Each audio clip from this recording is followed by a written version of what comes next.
Hey everyone, I'm really sorry that the video is a little bit late today, but let's be honest, nobody was probably like waiting for me to sign on. It was just a super crazy day. So anyways, I wanted to talk about cupping today because it's something that people literally beg for. I myself love it, have loved it for many years. Tried to cut myself once on my upper back. Any of you who work with me know I don't know my right from my left. I literally like can't learn it.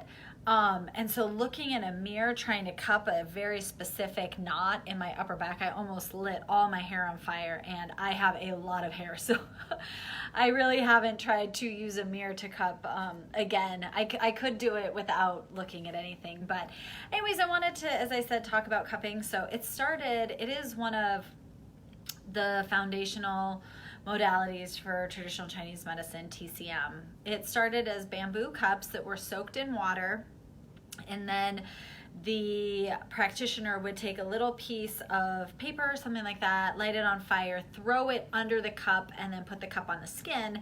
Now we use a glass cup and put a hemostat inside the cup, and that eats the oxygen, a hemostat with a burning cotton ball, and that eats the oxygen in the cup. You put it on the body, and it has caused a vacuum, and it sucks the skin up. And so it is like the opposite of a massage where it's a deep pressure push.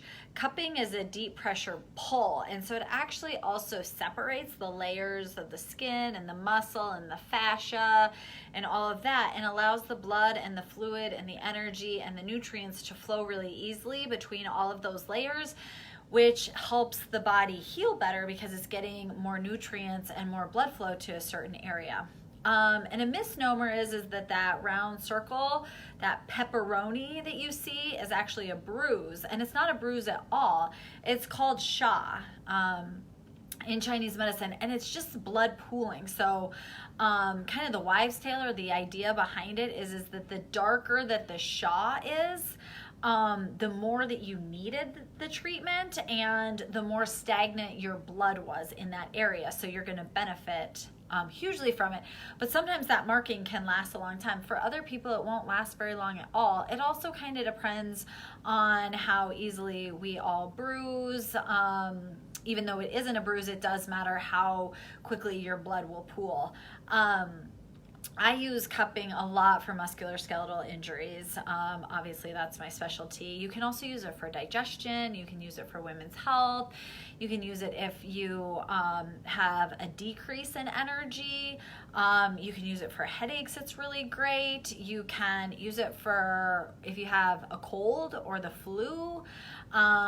If you have asthma, it's endless what you can use it for. And some of my patients even beg for it, even if they're like, their treatment plan doesn't really call for cupping. It just feels so good. I liken it to, especially on the upper back, it's like a deep breath. Like when you get that energy in those layers of flesh and connective tissue and skin separated, it's like you can breathe for the first time. And so I would walk around with it. I'd look like the hunchback of Notre Dame, but it just feels so good to be getting blood, energy, and release in that area when you're getting cupped. So cupping is one of our main modalities that we do in traditional Chinese medicine. It's something that we do a lot at Jada Studios.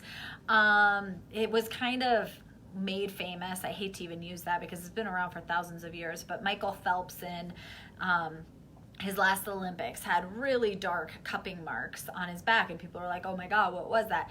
Well, in my opinion, if you care about my opinion, he was actually over cupped. So those markings should not have been that deep, that close to a race, and that many of them. Like, you don't need to have hundreds of cups on your back to be effective. A really nicely placed cup is worth way more than 10 poorly placed cups, and they had sucked too hard.